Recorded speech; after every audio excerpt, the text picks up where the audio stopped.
মোহতারাম, গুরুত্বপূর্ণ একটি বিষয় আপনার কাছ থেকে জানতে চাই, সেটি হচ্ছে পরিপূর্ণ হাজত পূরণ করার পরেও নামাজে দাঁড়ানোর পর মনে হচ্ছে অজু ছুটে গিয়েছে, এমন সন্দেহ হতে থাকে, তাহলে করণীয় কি? আসলে এটি অত্যন্ত গুরুত্বপূর্ণ, আমাদের প্রত্যেকের জানা উচিত। আমরা বাংলাদেশে দেখি আসলে অনেক সময় নামাজের অজু ছুটে গেলে আমরা এটাকে লজ্জার কারণ বলে মনে করি।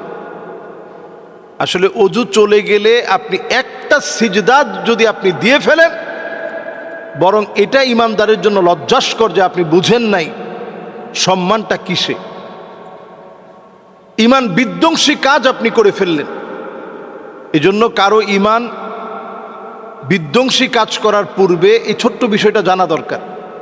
আপনার ধরেন 2 রাকাত নামাজের তাশাহুদের সময় তাশাহুদ পড়ছেন, এরপরে উঠার পরে আপনার অজু চলে গেছে, আপনি হয়তো ইমামের সাথে ইক্তেদা করতেছেন, আপনি অজু বানায় আইসা আলহামদুলিল্লাহ আপনি নামাজের যে বাকি অংশটা পেয়েছেন, যেটা শুধু পান নাই, যেটা আপনার কাছ থেকে ছুটে গিয়েছে, ওই রাকাতটা আপনি পড়বেন।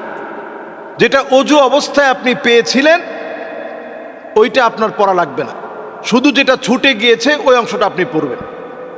এরপরে গুরুত্বপূর্ণ বিষয় হচ্ছে শয়তানের একটা ওয়াসওয়াসা, শয়তান প্রবেশ করিয়ে দেয় যে তোমার অজু নাই, অজু ছুটে গেছে। এটা যদি ওয়াসওয়াসার কোনো কারণ হয়ে থাকে, বারবার আপনার মনের মধ্যে আসতেছে যে আমার মনে অজু নাই, আমার অজু নাই, এটা এক জাতীয় শয়তান, যার নাম ইখতিলাস।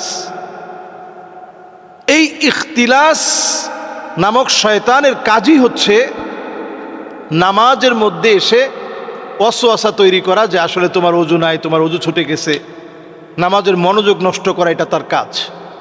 এটা একটা মানসিক রোগও বটে। এজন্য প্রথমেই আপনি নামাজ শুরু করার আগে বাম দিকে ফিরবেন এবং থুতু নিক্ষেপ করলে যেইভাবে আমরা থুতু নিক্ষেপ করি, এইভাবে একটা অভিনয় করবেন।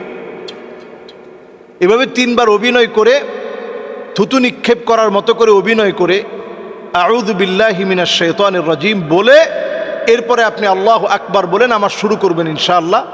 এইভাবে কিছুদিন আমল করলে আপনি দেখবেন এইরকম ওয়াসওয়াসা থেকে আপনি মুক্তি পেয়ে গেছেন। এরপরে যদি কারো শারীরিক সমস্যা থাকে, তাহলে আপনি অজু চলে গেলে কোনো অবস্থাতেই নামাজে থাকা যাবে না। তবে অজু চলে যাওয়ার মানদণ্ড কি? হাদিসের ভিতরে নবীজি সাল্লাল্লাহু আলাইহি সাল্লাম মানদণ্ড দিয়েছেন যে হাত্তা সামিআ সাউতাহু, যতক্ষণ না আপনি আওয়াজ আপনার নিজের কানে না পাবেন, অথবা তাজিদ রিহাহু, যদি আপনি এটার যে দুর্গন্ধ সেটা যদি আপনি নাকে পান অথবা আওয়াজ শুনেন, তাহলেই কেবল অজু গিয়েছে।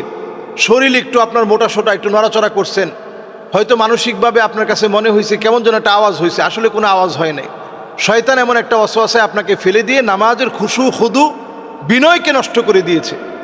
সুতরাং আপনি শুধুমাত্র ওই অবস্থায় নামাজ থেকে ছেড়ে যাবেন যখন আপনি আওয়াজ শুনবেন অথবা আপনার কাছে যখন গন্ধ লাগবে, এই অবস্থায় আপনি বের হয়ে যাবেন। এর আগ পর্যন্ত আপনি নামাজ ছাড়বেন না।